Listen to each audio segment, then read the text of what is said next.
আকাশবাণী খবর পড়ছি নমামি বসু রুদ্র। প্রথমে বিশেষ বিশেষ খবর। বিহার বিধানসভা নির্বাচনের ভোট গণনায় রাজ্যে ফের একবার এনডিএ জোট ক্ষমতায় আসার ইঙ্গিত মিলেছে। জয়ের পথে এগিয়ে চলেছে জাতীয় গণতান্ত্রিক জোট। একই সঙ্গে চলছে 7টি রাজ্যের 8টি বিধানসভা আসনের উপনির্বাচনে ভোট গণনা। জম্মু কাশ্মীরের নাগরোটা আসনে বিজেপি প্রার্থী জয়লাভ করেছেন। প্রধানমন্ত্রী নরেন্দ্র মোদী আগামীকাল গুজরাট সফরে ৯,৭০০ কোটি টাকার একাধিক উন্নয়নমূলক প্রকল্পের উদ্বোধন ও শিলান্যাস করবেন। বিদেশমন্ত্রী ড এস জয়শঙ্কর আজ কানাডায় G7 গোষ্ঠীর বিদেশমন্ত্রীদের সম্মেলনে অংশ নিয়েছেন।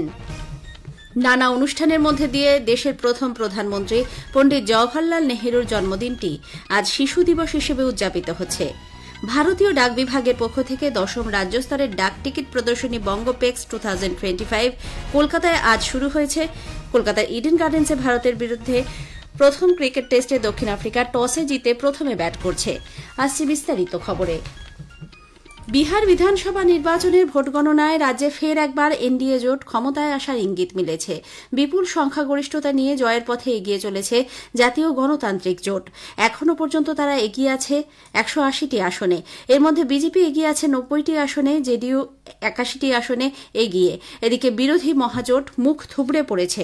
প্রশান্ত কিশোরের জনসুরাজ পার্টিও এই বিধানসভা নির্বাচনে ছাপ ফেলতে ব্যর্থ হয়েছে। আরজেডি এগিয়ে আছে 29টি আসনে।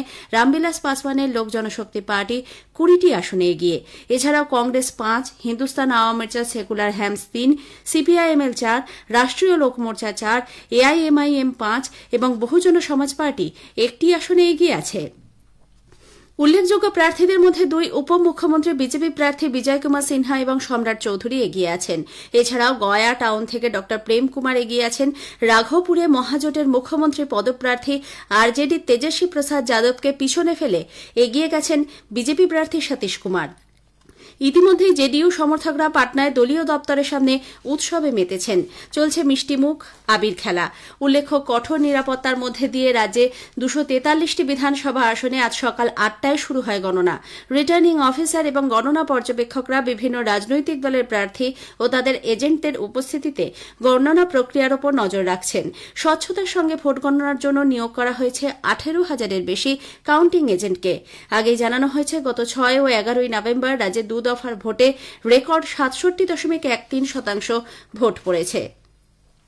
বিহারে জাতীয় গণতান্ত্রিক জোট এনডিএ ক্ষমতায় আসার ইঙ্গিত সুস্পষ্ট হওয়ার পরই বিজেপির মুখপাত্র গৌরব ভাটিয়া আকাশবাণীকে বলেছেন, বিহারবাসী রাজ্যে ডাবল ইঞ্জিন সরকারের ওপর ভরসা রেখেছে। বিজেপি সাংসদ জগদম্বিকা পাল বলেন, বিহারের মানুষ মহাজোটকে প্রত্যাখ্যান করেছে। 192 सीटों पे लगभग बीजेपी एनडीए आगे है और 50 से भी कम पे महागठबंधन है। तो इससे साफ है कि महागठबंधन का बिहार की जनता ने सुपड़ा साफ कर दिया।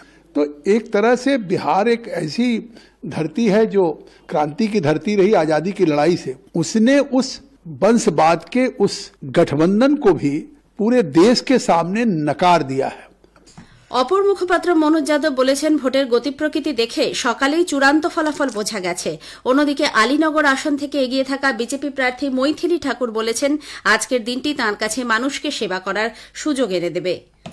क्योंकि ये मेरा पहला टर्म है एक विधायक के रूप में, एक नया जीवन है मेरा, तो मैंने बहुत बेस्ट सोचा है अपने हिसाब से कि अपने क्षेत्र को एक मिसाल के रूप में दिखाऊंगी दुनिया वालों। कई बार ऐसा होता है कि हमारी सरकार की जो योजनाएं हैं ये आम लोगों तक पहुंच नहीं पाती हैं, कुछ अवेयरनेस इशू होता है, लोग उतना ध्यान नहीं दे पाते हैं। लेकिन मेरा ये काम होगा कि हर एक घर तक सरकार की बात पहुंचे। বিহার বিধানসভার সঙ্গেই আজ 7টি রাজ্যের 8টি বিধানসভা আসনের উপনির্বাচনে চলছে ভোট গণনা। মিজোরামে মিজোরাম ন্যাশনাল ফ্রন্টের প্রার্থী ড আর লালথাংলিয়ানা ডাম্পা আসনে জয়ী হয়েছেন।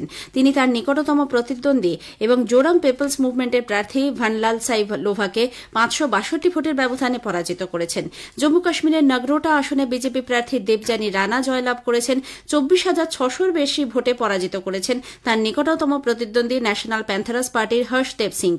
11 রাউন্ড গণনা শেষে দেবযানী পেয়েছেন 42,350টি ভোট। পিডিপি প্রার্থী আগা সৈয়দ মুন্তেজির মেহেদি আসনে এগিয়ে আছেন বদগাঁও আসনে। ওড়িশায় নোয়াপাড়া বিজেপি প্রার্থী জয় ধোলাকিয়া এগিয়ে আছেন। ঝাড়খণ্ডের ঘাটশিলা এগিয়ে আছেন জেএমএম প্রার্থী সোমেশ চন্দ্র সোরেন। তেলেঙ্গানায় জুবিলি হিলস আসনে কংগ্রেস প্রার্থী নবীন যাদব ভি এগিয়ে আছেন।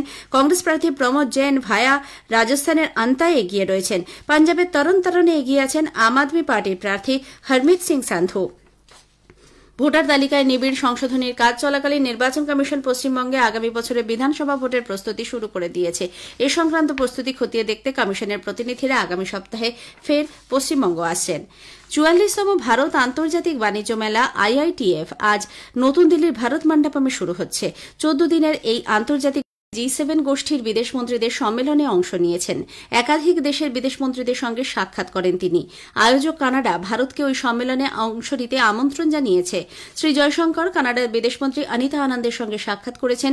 দুই নেতা 2025-এর নতুন পথনির্দেশিকা বা নিউ রোডম্যাপ বাস্তবায়নের দিকটি পর্যালোচনা করেন। নায়াগ্রায় দুদিনের এই সম্মেলনের ফাঁকে বিদেশমন্ত্রী বিস্তারিত আলাপ আলোচনা করেছেন। ড জয়শঙ্কর সাক্ষাৎ করেছেন মার্কিন বিদেশ সচিব মার্কো রুবিওর সঙ্গে। তাদের মধ্যে দ্বিপাক্ষিক নানা বিষয় নিয়ে কথা হয়েছে। ইউক্রেন ও মধ্যপ্রাচ্যে চলতি দ্বন্দ্ব নিরসনেও দুই নেতা আলোচনা করেছেন। শ্রী জয়শঙ্কর ইউক্রেনের বিদেশমন্ত্রী আন্দ্রেল সিবিহার পাশাপাশি ইউরোপীয় ইউনিয়নের বিভিন্ন দেশের বিদেশমন্ত্রীদের সঙ্গেও বৈঠক করেছেন। ভারত ও সৌদি আরব তাদের দ্বিপাক্ষিক বস্ত্র বাণিজ্য দ্বিগুণ করার ব্যাপারে একটি সর্বসম্মত চুক্তিতে পৌঁছেছে। ভারতের উচ্চমানের বস্ত্র রিয়াধে আমদানির চেষ্টা চালানো হচ্ছে। উভয় পক্ষই এ ব্যাপারে শুল্ক হ্রাস করে এক যৌথ কর্মসূচি নেবে বলে জানিয়েছে। লেবাননের বেইরুটে ভারতীয় দূতাবাসের উদ্যোগে আন্তর্জাতিক গীতা মহোৎসব 2025-এ 200 জনেরও বেশি মানুষ অংশগ্রহণ করেন। বেইরুটের লেবানিজ ন্যাশনাল থিয়েটারে সেদেশের ভারতীয় রাষ্ট্রদূত নূর রহমান শেখ গীতা মহোৎসবের গুরুত্ব ব্যাখ্যা করে বলেন, ভগবত গীতা শতাব্দীর পর শতাব্দী ধরে সততা, পবিত্রতা এবং সদিচ্ছার বার্তা দিয়ে আসছে। নানা অনুষ্ঠানের মধ্যে দিয়ে আজ দেশের প্রথম প্রধানমন্ত্রী জওহরলাল নেহরুর 137তম জন্মবার্ষিকী শিশু দিবস হিসেবে উদযাপিত হচ্ছে। স্বৈরাচারী ইংরেজ শাসকের কবল থেকে দেশকে মুক্ত করতে জওহরলাল নেহরু যোগ দিয়েছিলেন স্বাধীনতা আন্দোলনে। স্বাধীন ভারতের প্রথম প্রধানমন্ত্রী হিসেবে দায়িত্বভার গ্রহণ করেন তিনি। শিশুদের কাছে চাচা নেহরু হিসেবে অত্যন্ত জনপ্রিয় ছিলেন। আজ প্রদেশ কংগ্রেস কার্যালয়ে বিধান ভবনে আয়োজিত অনুষ্ঠানে প্রদেশ কংগ্রেসের তরফ থেকে দেশের প্রথম প্রধানমন্ত্রীর প্রতি শ্রদ্ধা জ্ঞাপন করা হয়। প্রধানমন্ত্রী নরেন্দ্র মোদী প্রাক্তন প্রধানমন্ত্রী পণ্ডিত নেহরু জন্মবার্ষিকীতে শ্রদ্ধা জানিয়েছেন। ভারতীয় ডাক বিভাগের পক্ষ থেকে 10ম রাজ্যস্তরের ডাক টিকিট প্রদর্শনী বঙ্গপেক্স 2025 কলকাতায় আজ শুরু হয়েছে। সায়েন্স সিটিতে পশ্চিমবঙ্গের রাজ্যপাল সিভি আনন্দ বোস এই প্রদর্শনীর উদ্বোধন করেন। ডাক বিভাগের পশ্চিমবঙ্গ সার্কেলের উদ্যোগে সায়েন্স সিটিতে এই প্রদর্শনী চলবে 17 তারিখ পর্যন্ত। প্রদর্শনীর মূল উদ্দেশ্য হল বিভিন্ন বিরল ডাক টিকিটকে সবার কাছে তুলে ধরা, ডাক টিকিট সংগ্রহ ও সংরক্ষণ সম্পর্কে মানুষের মধ্যে আগ্রহ বৃদ্ধি করা। ইডেনে 2 ম্যাচের টেস্ট সিরিজের প্রথম ক্রিকেট টেস্টে ভারতের বিরুদ্ধে দক্ষিণ আফ্রিকা টসে জিতে প্রথমে ব্যাট করছে। মধ্যাহ্নভোজের বিরতির পর খেলা চলছে। দক্ষিণ আফ্রিকা শেষ পাওয়া খবর অনুযায়ী 6 উইকেটে 147 রান করেছে। জসপ্রীত বুমরা 3টি, কুলদীপ যাদব 2টি উইকেট নিয়েছেন। বিশ্ব টেস্ট চ্যাম্পিয়নশিপের পয়েন্ট তালিকায় ভারত 61.90 পয়েন্ট সংগ্রহ করে তৃতীয় স্থানে রয়েছে।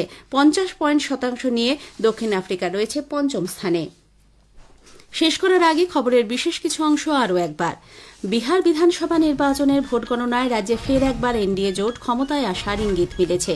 জয়ের পথে এগিয়ে চলেছে জাতীয় গণতান্ত্রিক জোট। একই সঙ্গে চলেছে 7টি রাজ্যের 8টি বিধানসভা আসনের উপনির্বাচনেও ভোট গণনা। জম্মু কাশ্মীরের নাগরোটা আসনে বিজেপি প্রার্থী জয়লাভ করেছেন। প্রধানমন্ত্রী নরেন্দ্র মোদী আগামীকাল গুজরাতে 9,700 কোটি টাকার একাধিক উন্নয়নমূলক প্রকল্পের উদ্বোধন ও শিলান্যাস করবেন। খবর শেষ হল। এরপরেই শুনুন স্থানীয় সংবাদ।